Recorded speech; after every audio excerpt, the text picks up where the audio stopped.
Hi mga kalabs, so tapos na po yung ating pagluluto ng pochero, yung pork pata pochero natin. At may uling ako, ayan. So, kailangan natin siya titikman, syempre. Pero sobrang init niya talaga mga kalabs. Masarap din pala kahit walang banana.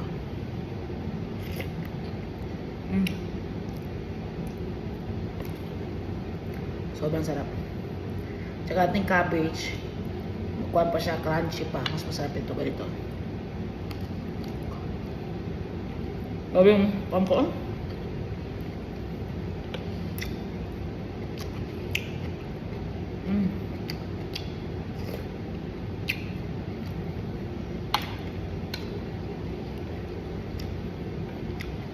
Yan yung pata. Kumang lambot. At yung ito, pressure cooker ko. Diba?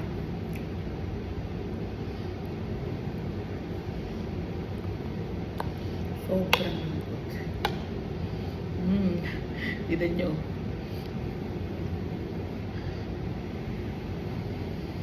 Panitay pang pasok.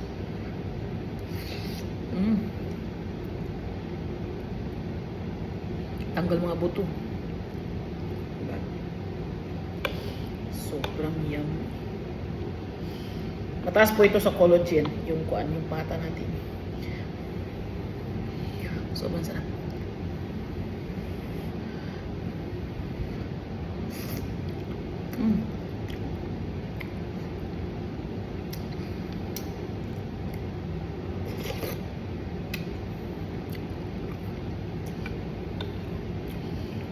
Sobrang sarap yan.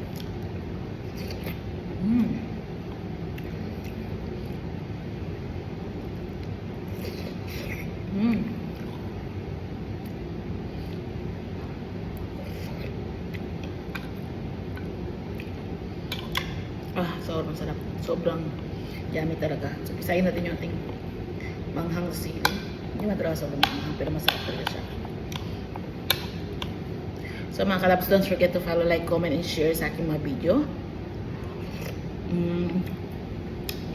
And help small content creator para namang lalago din kami, di ba?